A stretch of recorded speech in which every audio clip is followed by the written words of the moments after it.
네, 찬양대의 찬양에 감사를 드립니다. 여러분 독감에 주의하시기 바랍니다.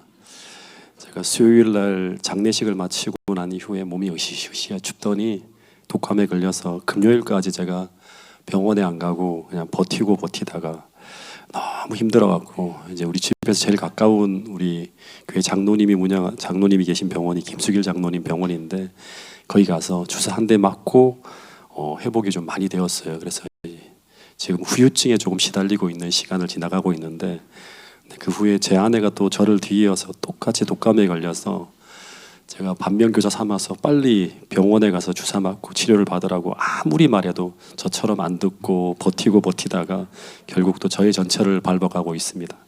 그래서 오늘 결국 교회도 못 나오는 사태가 벌어졌는데 어쨌든 이 독감이 굉장히 유행하고 있으니까요. 여러분 정말 조심하시고 또 아프시면 빨리 치료를 잘 받으셔서 고생하지 않고 이 겨울을 지나갈 수 있기를 바라겠습니다. 오늘 골든벨이 오후에 진행되는데 정말 은혜스럽게 잘 진행되어지기를 소망합니다. 그래서 부탁드리기는 가능하면 모든 분들이 부담 없이 참석하셔서 은혜를 나누었으면 좋겠습니다. 시험에 대한 부담 절대 갖지 않았으면 좋겠습니다. 시험에 대한 이야기는 지금 전에 공부하기 위해 제가 했던 거고요. 이제는 아무런 부담 갖지 마시고 그냥 오셔서 편하게 참여하셔서 내용으로 은혜 받고 또 간증 순서도 있고 하니까요. 재미있고 은혜롭게 우리가 그 시간들을 함께 나누었으면 좋겠습니다. 오늘은 시편 121편의 말씀을 가지고 여러분들과 함께 은혜를 나눠보도록 하겠는데요. 이 볼륨을 조금만 더 높여주세요. 방송실 여기 조금만 볼륨을 더 높여주세요. 제가 작년 1월에 그 성주가 군대에 갈 때 그때 성주가 그 낯선 군 생활을 염려하면서 그때 안식일학교 시간에 조금만 더 볼륨을 높여주세요. 간증을 하고 불렀던 특창이 시편 121편에 이 가사를 담고 있는 이 찬양이었는데 이 찬양의 가사가 정말 은혜로웠어요. 그래서 그 후에 제가 이 곡을 자주 틀으면서 들었는데 그 후 제가 한 달 만에 성주보다 더 낯선 환경인 제가 이 태능교회로 발령을 받고 난 이후에 그 후 이 곡은 성주의 애창곡이 아니라 저의 애창곡이 되어버렸어요. 그래서 작년 1년 내내 또 올해 해외 선교를 갈 때까지 수도 없이 듣고 또 부르고 묵상했던 찬미가 바로 이 시편 121편의 가사를 담고 있는 찬미였습니다. 특별히 작년 1월 말에 이제 이 태능교회 발령받고 난 다음에 혼자 기도의 시간을 보내려고 누구도 모르는 조용한 곳을 좀 찾아갔고 하나님과 1대1로만 보내고 싶어 찾은 곳이 이제 보성이었습니다. 이 재림연수원을 가려고 해도 아는 사람들이 많이 있기 때문에 그냥 정말 아무도 모르는 곳에 가고 싶어갖고 이제 그 보성에 빈집이 하나 있었는데 파주에서 침례를 받은 분의 그 부모님 댁이 보성에 있었는데 그 부모님들이 다 돌아가셔갖고 빈집이 되었어요. 그래서 그 빈집에서 설 연휴 기간을 보낼 수 있게 허락해줘가지고 제가 그곳에서 기도하며 수도 없이 이 시편 121편의 성경절을 읽고 이 찬미를 기도하는 마음으로 불렀던 기억이 있습니다. 아침에 눈을 뜨면 이 찬미를 틀었고 그리고 가사를 따라서 기도하고 그러면서 제가 계속 이 말씀이 제 마음에 새겨지도록 계속 기도했던 기억이 납니다. 그 찬미의 가사 하나하나가 얼마나 제게 힘이 되고 위로가 되고 은혜가 되었는지 모릅니다. 그 후에도 제 마음이 어두워질 때마다 불확실한 미래가 두려워질 때마다 내가 감당하기 힘든 짐을 지고 있다는 생각이 들 때마다 저는 이 시편 122편을 묵상하면서 또 기도하는 마음으로 이 찬미를 따라서 같이 이렇게 기도했던 기억이 납니다. 먼저 우리가 교동문에서 한번 읽었지만 한 번 더 읽어보겠습니다. 시편 121편 1절부터 8절까지 있는 말씀입니다. 시작. 내가 산을 향하여 눈을 들리라. 나의 도움이 어디서 올까? 나의 도움은 천지를 지으신 여호와에게서로다. 여호와께서 너를 실족하지 아니하게 하시며 너를 지키시는 이가 졸지도 아니하시리로다. 이스라엘을 지키시는 이는 졸지도 아니하시고 주무시지도 아니하시리로다. 여호와는 너를 지키시는 이시라. 여호와께서 내 오른쪽에서 내 그늘이 되시나니 낮의 해가 너를 상하지 않게 하시며 밤의 달도 너를 해치지 아니하리로다. 여호와께서 너를 지켜 모든 환난을 면하게 하시며 또 내 영혼을 지키시리로다. 여호와께서 너의 출입을 지금부터 영원까지 지키시리로다. 네, 이 시편은 이스라엘 백성들이 이제 성전을 올라가면서 불렀던 이 성전 순례시라고 합니다. 그러니까 이스라엘 백성들은 이제 이스라엘의 3대 절기가 있죠. 그러니까 유월절, 오순절, 장막절만 되면 전국에 흩어져 있던 이스라엘 백성들이 하나님을 경배하기 위해 성전으로 올라가는데, 그때 예루살렘을 향해 여행하면서 순례자들이 불렀던 찬미의 시들을 성전 순례시라고 해요. 그게 시편 120편부터 134편까지 15개의 이제 시편이 있는데, 근데 이제 이 시편을 어떻게 부르는가 하면 성전을 향해 가면서 한 사람이 앞에 한 절을 불러요. 내가 산을 향하여 눈을 들리라 나의 도움이 어디서 올까 하고 부르면 뒤에서 따라오는 무리들이 응답하면서 나의 도움은 천지를 지으신 여호와께로다 하면서 주거니 받거니 하면서 이런 노래를 부르며 성전을 향해 갔다고 합니다. 근데 이 15편의 순례지 중에서 가장 널리 애송되어졌던 시가 바로 시편 121편의 이 시라고 합니다. 이 시가 어떤 배경하에 쓰여졌는지 저도 궁금해서 막 이제 그때 이후로 연구를 하면서 이걸 꼭 교인들하고 함께 나누어야겠다고 생각을 했는데, 이 시를 다윗이 쓰게 되어졌던 그 배경이 되는 이제 사건이 일어나는 걸 좀 잠깐 살펴보면, 다윗은 이스라엘 왕이 될 것이라고 하는 약속을 하나님으로부터 받은 사람이에요. 근데 그 일로 말미암아 당시 왕이었던 사울의 미움을 사서 왕궁에서 쫓겨나게 되고 도망자 신세로 전락해서 당시 엔겔이라고 하는 그 사막 지역에서 그 광야에서 숨어 지내게 됩니다. 근데 사무엘상 24장에 보면 사울이 이제 이 다윗이 숨어 있는 그 은신처를 발견해서 큰 군대를 동원해서 그가 사는 그 산속 요새까지 치고 들어오는 일이 벌어지게 됩니다. 통미까지 올라와서 칼을 겨누는 일이 벌어지는 거예요. 그러니까 다윗이 볼 때는 마치 하나님의 보호막이 막 거쳐지는 듯한 느낌이 드는 거예요. 거의 죽음 직전까지 상황이 몰려가는 거예요. 설상가상으로 사무엘상 25장 1절에 보면 또 이런 일이 벌어졌다고 합니다. 사무엘상 25장 1절, 어떻게 보면 오늘 시편 121편의 배경이 되는 그 사무엘상에 있는 성경절이 바로 이것입니다. 같이 읽어보겠습니다. 시작. 사무엘이 죽음에 온 이스라엘 무리가 모여 그를 애곡하며 라마 그의 집에서 그를 장사한지라. 다윗이 일어나 바란 광야로 내려가니라. 여기 보면 사무엘이 죽었다고 하는데, 당시 사무엘의 죽음이 다윗에게 어떤 의미였을까요? 당시 이스라엘 땅에서 이 미치광이 사울을 제어할 수 있는 유일한 존재가 누구였는가 하면 사무엘이었습니다. 왜냐하면 이 사무엘은 모든 이스라엘 백성들의 존경을 받고 있었고, 더하여서 사울에게 기름 부어서 그의 왕권이 하늘로부터 왔다고 하는 것을 공인한 선지자가 바로 사무엘이었습니다. 근데 이 사무엘이 만약에 백성들을 향해서 이 사울은 미친놈이다, 그에게 주어진 왕권은 하나님이 더 이상 인정하지 않는다고 해버리면 그때부터 사울은 끝인 거예요. 예. 실제 사무엘상 15장에 보면 이제 어떤 일이 벌어지는가 하면, 이제 이 당시 사울이 사무엘의 말을 무시하고 아말렉을 온전히 진멸하지 않고 양과 염소를 약탈해서 전리품인 양 가지고 돌아올 때, 그때 이 사무엘이 사울을 아주 호되게 책망을 합니다. 그리고 당신이 하나님께 순종하지 않으므로 이제 하나님이 당신에게 주어진 그 왕권을 취해서 다른 사람에게 넘길 것이라고 하는 선언을 합니다. 그리고 그를 떠나려 했어요. 이때 사울이 어떻게 하는가 하면 사무엘의 옷자락을 붙들고 제발 떠나지 말고 자신과 함께 있어달라고 간절하게 요청합니다. 근데 사무엘이 그의 요청을 뿌리치면서 막 가려 할 때, 이 본문에 보면 사울이 얼마나 간절하게 사무엘의 옷자락을 강하게 붙들었는지 사무엘의 겉옷자락이 어떻게 됐다? 찢어졌어요. 예. 그런 상황이 될 정도로 사울은 사무엘을 간절하게 붙들었다고 하는 거예요. 함께 경배하는 자리에 와서 백성들의 지지와 그거를 당신이 보여달라고 하는 거예요.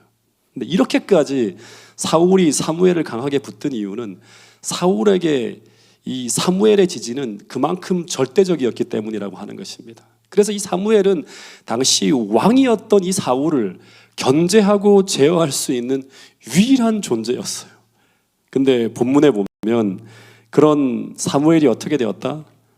죽었다고 하는 겁니다. 그래서 이 사건은 다윗에게는 그를 지켜줄 보호막이 사라진 것처럼 보이는 그런 사건이었습니다.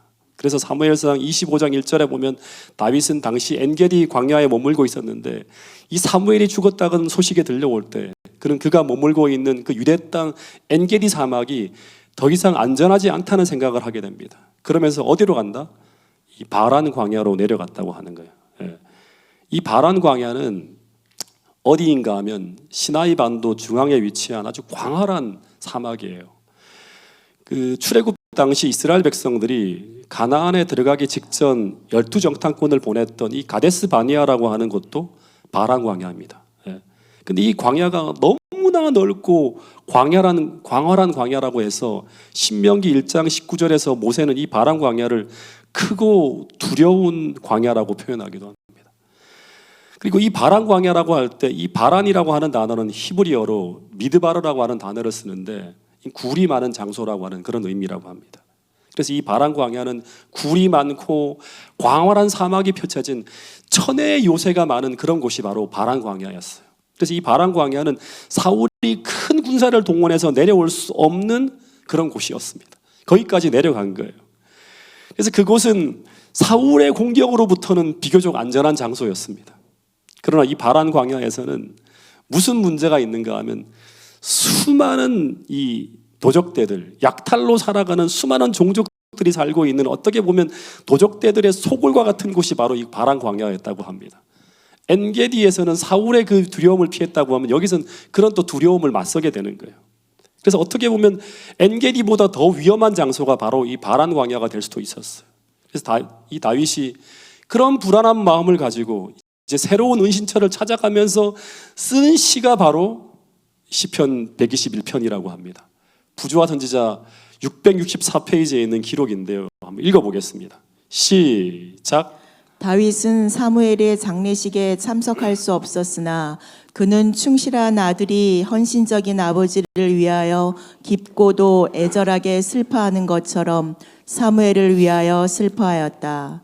다윗은 사무엘의 죽음으로 다윗의 행동을 제어하는 다른 한 속박이 깨어졌음을 알고 선지자가 살아있을 때보다 더 안전하지 못함을 느꼈다. 사울의 주목이 사무엘의 죽음을 슬퍼하는 데 집중되고 있는 동안 다윗은 보다 더 안전한 곳을 구할 수 있는 기회를 얻어 바란 광야로 도망하였다. 여기서 그는 시편 120편과 121편을 엮었다. 이 거친 광야에서 다윗은 선지자가 죽은 것과 왕이 그의 원수라는 것을 알고 다음과 같이 노래하였다. 그 당시 이 다윗에게 산은 어떤 것이냐 그러면 그를 지켜주는 하나의 은신처와 요새와 같은 그런 곳이었습니다.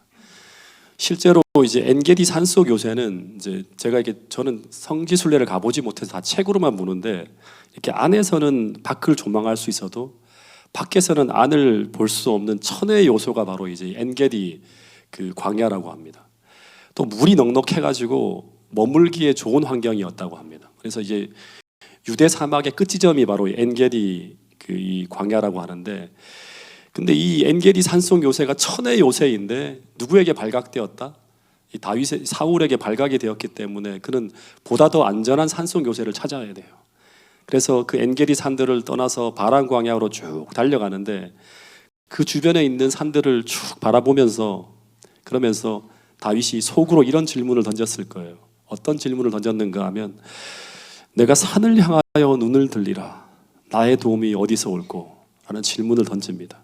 그런데 그때 그의 마음 깊은 속에서 들려오는 음성은 바로 이것이었습니다. 그게 뭔가 하면 너는 왜 산을 향해서 눈을 들고 있는가? 왜 너는 너의 도움이 산에서 올 것처럼 그 산을 바라보고 있는가? 지금까지 너를 지켜주시고 돌보아 준 것이 이 산이었는가? 하나님이었는가? 한번 되묻고 있는 거예요. 그러면서 그는 이런 고백을 합니다. 나의 도움은 천지를 지으신 여호와께로부터다. 예. 실제로 그를 지금까지 사울의 칼날로부터 지켜주시고 보호하여 주신 분은 사무엘이 아니라 하나님이었어요. 그래서 그의 보호막이자 버팀목 같은 존재인 사무엘이 죽었다 하더라도 그는 크게 요동하거나 두려워할 필요가 없었습니다. 왜냐하면 그를 지금까지 지켜준 존재는 어떤 환경이나 이런 산이나 요새나 어떤 인간이 아니라 하나님이었기 때문이라고 하는 것입니다. 그래서 시편 곳곳에다가 이 다윗은 그런 믿음을 표현하고 있었어요. 시편 46편 1절부터 3절에 보면 하나님은 우리의 피난처시요 힘이시니 환난 중에 만날 큰 도움이시라. 그러므로 땅이 변하든지 산이 흔들려 바다 가운데 빠지든지 바닷물이 흉용하고 뛰놀든지 그것이 넘침으로 산이 요동할지라도 천지가 개벽하는 일이 벌어진다 할지라도 우리는 두려워 아니하리로다.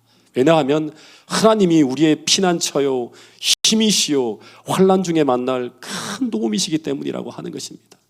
심지어 다윗은 내가 사망의 음침한 골짜기로 다닐지라도 해를 두려워하지 않은 것은 주의 지팡이와 막대기가 여전히 나를 안위하고 있기 때문이라고 고백하기도 했다는 것입니다.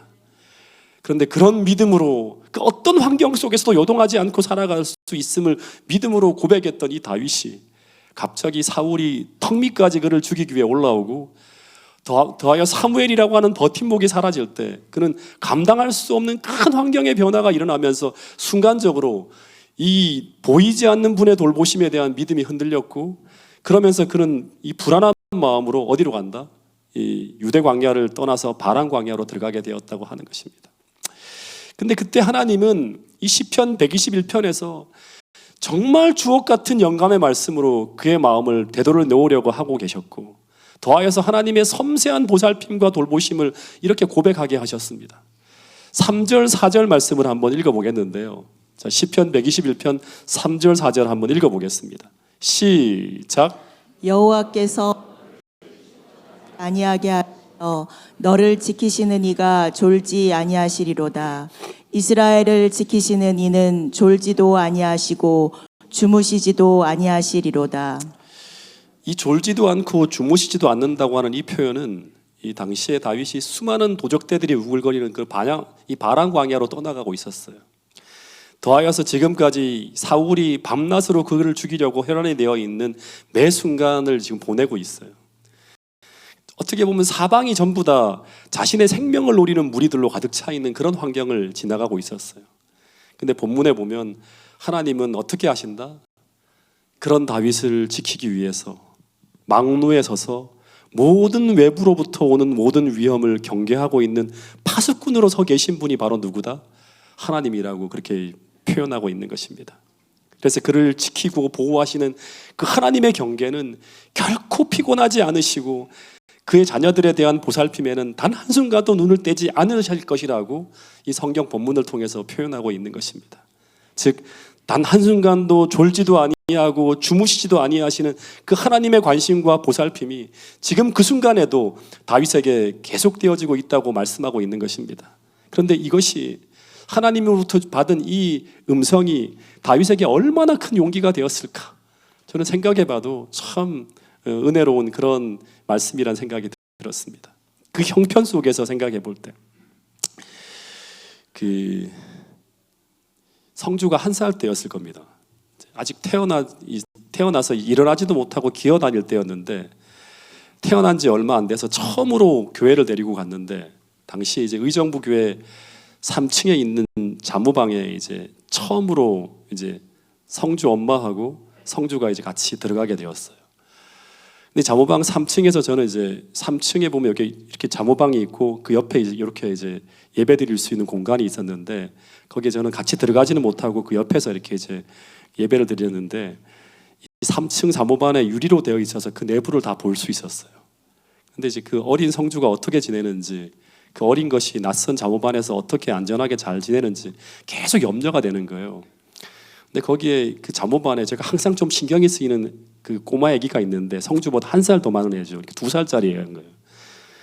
근데 그 아기가 자꾸 성주를 때리려고 하는 거예요. 그래서 성주를 밀기도 하고 자꾸 성주를 건드는 거예요. 근데 그 아이가 나타내는 그 신호가 무엇인지 성주가 좀 파악을 하고 좀 떨어지면 좋겠는데 자꾸 그 고맹이에게 다가가는 거예요. 그러다가 성주가 그 고맹이의 장난감을 만지려고 하자 갑자기 그 고맹이가 자신의 손에 들고 있는 큰 비행기로 성주의 머리를 내리치려고 번쩍 들어올리는 순간 제가 깜짝 놀라서 얼른 그 자무반 안으로 뛰어들어가서 그 아이의 손을 얼른 잡았습니다. 근데 성주는 지금 어떤 상황이 벌어지고 있는지 모르고 막 웃고 있는 거예요. 성주 엄마가 좀 그걸 좀 살피면 좋겠는데 그 옆에 있는 아기 엄마들하고 같이 이야기하느라고 잘 못 살피는 거예요. 제가 안식일 학교 시간 내내 혹시라도 성주가 다칠까봐 한순간 또 눈을 떼지 못하고 계속 잠옷안에서 성주가 어떻게 지내고 있는지를 계속 지켜보게 되었는데, 동일하게 시편 121편 3절 4절에서 이스라엘을 지키시는 이는 졸지도 아니하시고 주무시지도 아니하면서 정말 섬세한 관심을 가지고 우리 인생이 실족지 않도록 우리가 계속 의의 길로 그 하늘 천국을 향해 실족하지 않는 걸음으로 나아갈 수 있도록 끊임없이 돌보시고 지키시고 인도하고 계신다고 하나님은 말씀하고 있는 것입니다. 5절 6절에 보면 그 보살핌과 돌보심이 조금 더 구체적으로 표현되어지고 있는데 5절 6절 말씀을 또 한번 읽어보겠습니다. 시작. 여호와는 너를 지키시는 자라. 여호와께서 내 그늘이 되시나니 낮에 해가 너를 상치 아니하며 밤의 달도 너를 해치 아니하리로다. 여기 보면 이 여호와 하나님은 이 시편 본문에 보면 너라고 하는 대상은 다윗이에요. 다윗을 지키시는 분인데 이 다윗의 우편에서 그늘이 되신다고 말씀하고 있어요. 이 말씀이 다윗에게 얼마나 위로가 되었을까 생각해 보는데, 이 우편이라고 하는 이 말은 두 가지 의미를 생각할 수 있다고 합니다. 그 첫 번째는 뭐냐 그러면, 옛날 군인은 왼손에 방패를 들었다고 합니다. 그리고 오른손에는 무기를 들었기 때문에 왼편으로 오는 적들의 공격은 방패로 막을 수 있지만, 그러나 방패가 없는 오른편으로 날아오는 화살이나 창은 그 사람을 위험하게 만들었다고 합니다. 그래서 이 시편 121편에서 그 오른편을 어떤 주석에서는 우리의 약점, 허점, 연약하고 허약한 곳을 이 오른편으로 해석하기도 합니다. 근데 그 오른편에 누가 계시는가 하면 바로 우리 하나님이 서 계신다고 하는 거예요. 즉 우리의 약점과 허점을 잘 아시는 분께서 우리의 허약한 곳을 어떻게 한다? 지키신다고 하는 그런 의미라고 하는 거예요. 저는 이 말씀을 생각하면서 어떤 좀 생각을 해보게 되었는가 하면, 저는 저의 약점과 저의 연약하고 허약한 모든 것이 어떤 상황 속에서 드러날 때마다 저는 하나님께 기도합니다. 그런데 기도할 때마다 저에게는 어떤 확신이 생기는가 하면, 하나님께서 반드시 저의 연약하고 부족한 곳에 하나님께서 방패가 되어 서 계실 것을 믿게 된다고 하는 것입니다. 그래서 저는 저의 약점과 저의 부족함 때문에 제가 실패하지 않고, 내가 하나님을 의지하지 않고 제가 나의 부족함과 연약함을 하나님으로 채워달라고 기도하지 않으므로, 더하여서 이러한 하나님의 보살핌과 돌보심을 믿지 않으므로 제가 무너질 수 있다고 하는 것을 깨닫게 되었다고 하는 사실입니다. 여러분, 우리의 약점과 부족함과 결함이 나타날 때마다 그 모든 연약한 것들에 대한 하나님의 대비책이 있으심을 꼭 믿으시고 간구하고 기도하며 주님께 의지하는 태능교회 모든 성도들이 될 수 있기를 간절히 바라겠습니다. 그리고 하나님의 방패를 여러분의 인생에서 꼭 경험할 수 있게 되기를 간절히 바라겠습니다. 또 하나 이 우편이라고 하는 의미는 어떤 의미인가 하면, 이 오른쪽이라고 하는 말은 이 재림교회 성경 주석에 나와 있는데요, 바로 곁 혹은 즉시 도우실 수 있는 위치를 우편이라고 합니다. 즉 우리 하나님은 우리가 도움을 요청하면 한참 뒤에 들으시는 것이 아니라 듣고 즉시 응답하겠다고 약속하고 있는 것입니다. 즉시 나를 돕겠다고 하는 거예요. 근데 그렇게 즉시 나를 도우시기 위해서 그분은 어떻게 해야 되는가 하면, 내가 하나님께 구할 때 나를 도울 수 있는 가장 가까운 위치에 머물고 있어야 한다고 하는 것입니다. 제가 올 8월에 캄보디아 해외 선교를 떠나기 전에 오래전부터 계속 기도하는 제목이 무엇이었는가 하면, 우리 50명의 대원이 안전하고 무탈하게 미션을 완수하고 귀국하는 것이었어요. 계속 그거를 몇 달 전부터 거의 아침마다 빼놓지 않고 기도하는 기도 제목이었어요. 그러면서 제가 그 캄보디아행 비행기를 타고 떠나면서 그 비행기 내에서도 수도 없이 마음속으로 암송하며 또 읽었던 말씀이, 제가 서두에도 말씀드린 것처럼 이 시편 121편의 말씀이었어요. 비행기에서 노트북을 켜고 설교를 준비하면서도 수시로 시편 121편을 띄워놓고 읽고 또 묵상하면서 제가 그 캄보디아로 갔던 기억이 납니다. 그런데 캄보디아에 도착해서 해외 선교 일정을 걱정이 시작될 때 정말 하나님의 도우심으로 너무나 감사하게 날씨부터 모든 것이 하나님의 은혜로 감사하게 잘 흘러갔어요. 근데 봉사한 지 한 3일째, 4일째 되는 날 이제 의료 선교팀으로 매일매일 더 많은 환자들이 계속 몰려왔는데 정말 눈코 뜰 새 없이 바삐 돌아가고 있었습니다. 근데 그 중에서 이제 성형외과는 이제 학교 밖에서 병원을 빌려서 수술이 진행되고 있었는데, 근데 그 중에서 이제 체격이 굉장히 왜소하고 그리고 얼굴형이 심하게 기형이라서 큰 수술이 진행될 것 같은 한 분이 수술 받기로 예정되어져 있었습니다. 우리 신영영 원장님이 지난번 안교 시간에 잠깐 이렇게 이제 보여드리기도 했는데, 근데 제가 그 다음 날 점심 배달을 위해서 김동혁 선교사님과 함께 음식을 가지고 그 병원에 갔는데 이제 성형외과 수술을 하는. 근데 수술이 끝났고 그래서 그분과 그분의 가족들이 너무나 감사하다는 표현을 하는 걸 보면서 수술이 잘 되었다고 생각을 했어요. 계속 두 손을 모으면서 고맙습니다, 고맙습니다 하는 거예요. 그리고 그분의 얼굴도 이렇게 보는데 수술 받기 전과 완전 다르게 정상으로 잘 세워져 있었습니다.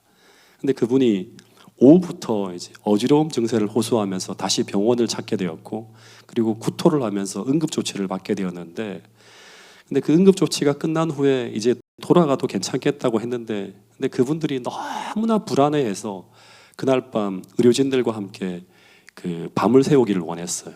그래서 그날 밤 온 대원들이 그 환자분을 위해 기도했고, 그리고 그날 밤 그 환자를 따개오 삼육학교 게스트룸으로 옮겨서 그 신용호 장로님과 함께 그 밤을 그 게스트룸에서 그 환자와 함께 지내게 되었는데, 늦게까지 이제 장로님이 그 환자분의 상황을 살펴보다가 그분이 소변도 보고 움직임도 원활하다고 해서 안심을 하고 그분들 곁에서 잠을 잤는데, 그런데 의사 선생님이 그들의 가장 가까이에서 그들을 보살피고 있다고 하는 사실에 그 환자분과 그 어머니도 안심하면서 평안하게 잠을 자는 걸 보았습니다. 근데 그때 저는 또다시 시편 121편의 말씀을 생각하게 되었어요. 하나님은 우리가 이렇게 아프고 염려가 되고 우리가 걱정하고 있을 때 하나님은 우리 곁에서, 우리 가장 가까이에서 우리가 그 힘든 시간, 아픈 시간을 잘 지나갈 수 있도록 가장 가까운 곳에서 때로는 이렇게 수액을 공급하고 또 스스로 병을 이겨낼 수 있도록 끊임없이 우리를 돌보시는 분이라고 하는 생각을 하게 되었다고 하는 것입니다. 더하여 우리 곁에서 졸지도 않고 주무시지도 않으면서 수시로 우리의 바이탈 사인을, 생명 그 사인을 섬세하게 체크하면서 우리를 지키시는 분이 바로 우리 하나님이라고 하는 사실을 깊이 생각하게 하셨습니다. 이 사실을 생각하면 우리는 그 환자와 그 환자의 어머니처럼 하나님께 모든 것을 맡기고 평안하게 쉴 수 있다고 하는 사실입니다. 여러분, 하나님은 그렇게 다윗의 오른편에서 다윗을 도우셨다고 말씀하고 있습니다. 여러분, 또 하나, 하나님께서 다윗의 우편에서 그의 그늘이 되셨다고 하는데, 이 그늘이라고 하는 단어는 히브리어로 첼이라고 하는 단어를 쓰는데, 이 단어는 해로운 것을 막아주는 보호자나 방패를 상징하는 단어라고 합니다. 실제 당시 다윗은 엔게디 광야에 머물고 있을 때 이 사무엘상 24장 1절 2절에 보면 어떤 상황이 벌어졌는가 하면, 당시 사울이 이스라엘에서 택한 군사예요. 그러니까 어떻게 보면 선택되어진 군사 3,000명을 이끌고 다윗을 잡으려고 엔게디로 몰려가고 있었습니다. 그리고 그 일대를 샅샅이 다 뒤졌어요.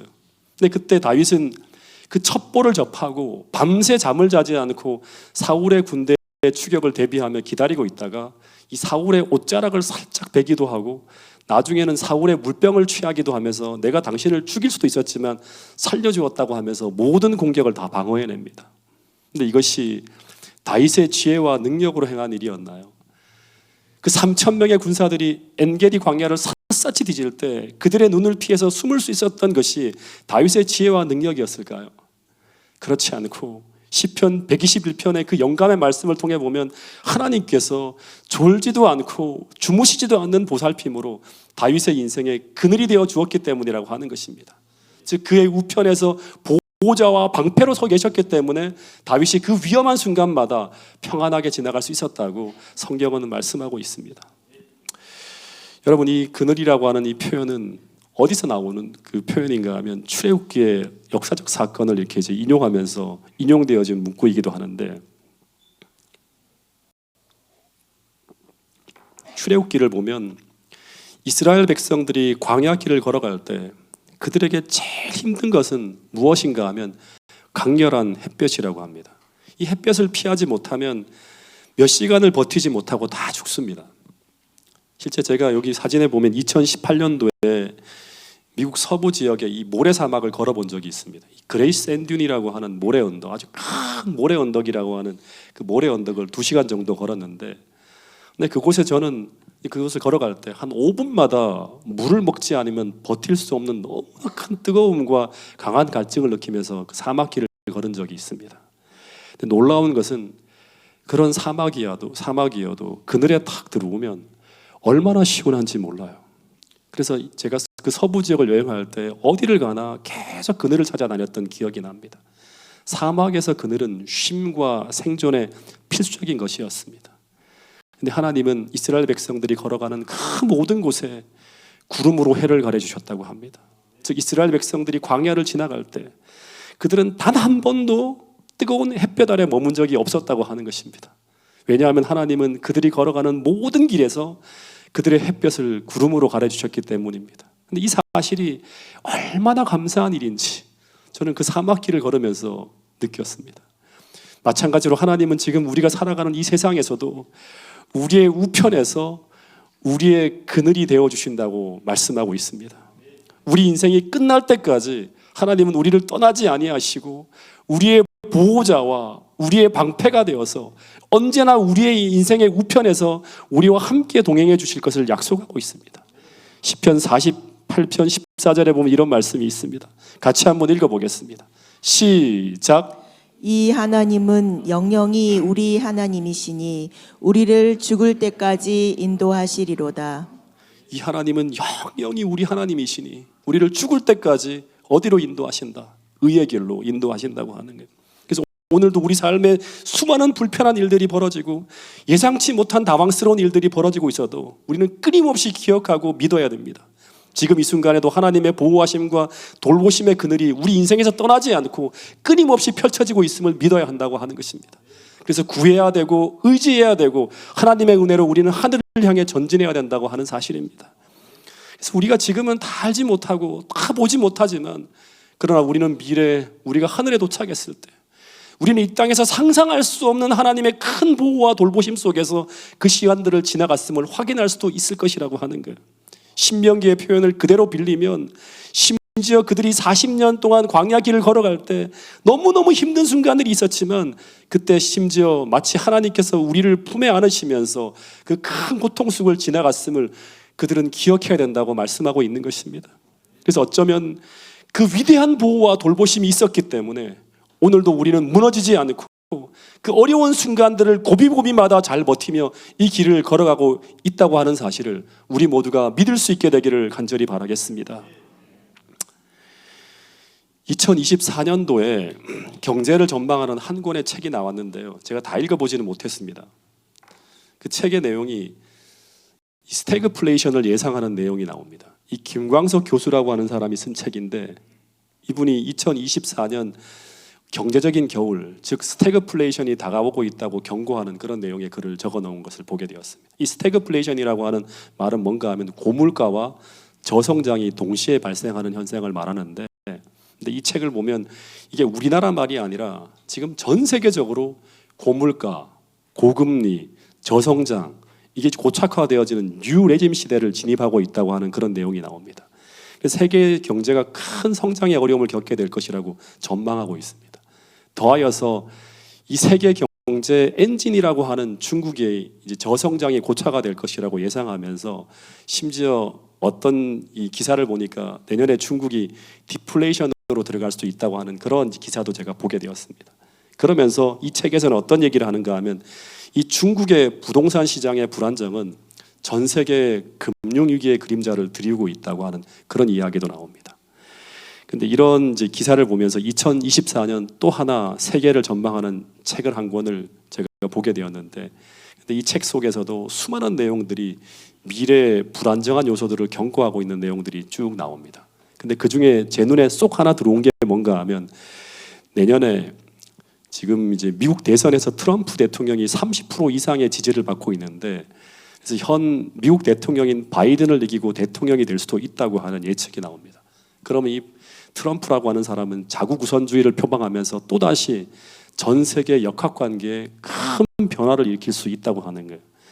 미국은 우크라이나의 지원을 끊을 수도 있고 중동 지역에서의 미국의 역할이 축소되어질 수도 있다고 하는 것입니다. 그러면 이런저런 국제 분쟁이 더 심화되어지면서 원유나 원자재의 안전한 공급이 어려워질 수도 있고 그러면 국제 경제가 요동칠 수도 있다고 하는 그런 전망을 내놓고 있습니다. 그리고 또 하나 미래의 불확실성의 가장 중요한 변수 중에 하나가 뭔가 하면 기후변화입니다. 내년에 이 세상에 또 어떤 변화가 일어날지 전혀 예측할 수 없는 세상이 오늘 우리가 살아가는 이 세상입니다. 그런데 이러한 때에 우리는 어떻게 살아야 되는가? 우리는 무엇을 의지해야 되는가? 이런 불확실한 세상에서 우리는 어떻게 살아가야 되는가? 어떻게 더 큰 안전을 도모하며 우리가 살아갈 수 있을까?